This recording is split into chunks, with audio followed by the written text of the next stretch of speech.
You're not as smart as you think. I'm not either. But here's the truth. You can be smarter than 90% of the people around you by learning to actually think while most people just react. This isn't motivation. It's a wake-up call.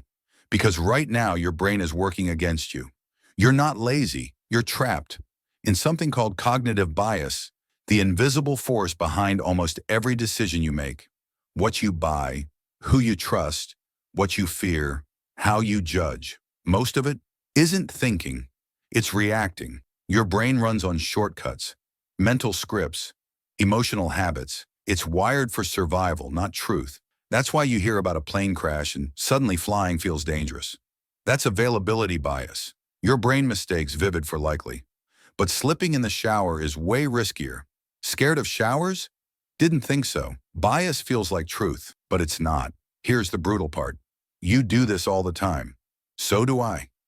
Ever argued with someone who just wouldn't listen? Yeah, bias. But here's the twist. You've been that person too, because real thinking is rare. It's hard, it burns energy, and your brain doesn't want that. So it scrolls, it reacts, it protects your feelings instead of your future. But here's the fix. One habit that gives you an edge. Second-order thinking. Most people stop at the first consequence. I'll skip the gym, I'm tired.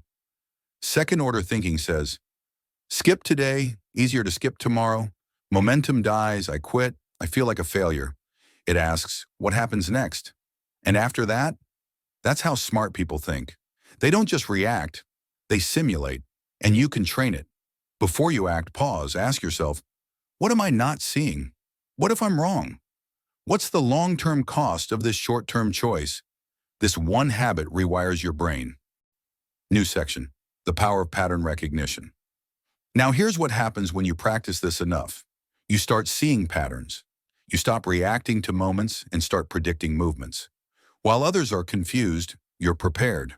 While they're guessing, you're calculating. You spot emotional traps before you fall into them.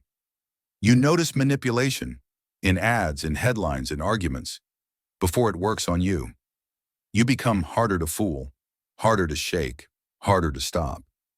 And that awareness, that's power most people never access. Most people never do this.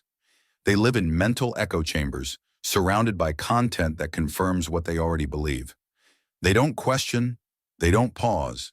They consume, scroll, and react. But if you build the discipline to stop, to think deeper, you'll start seeing what no one else sees. It's not talent, it's not IQ, it's clarity, and clarity is rare, which makes it powerful. So here's the challenge. Will you go back to scrolling, or will you use this? Train yourself to pause, to ask what happens next, to think 2 steps deeper than everyone else. That's how you outthink the world. Your move.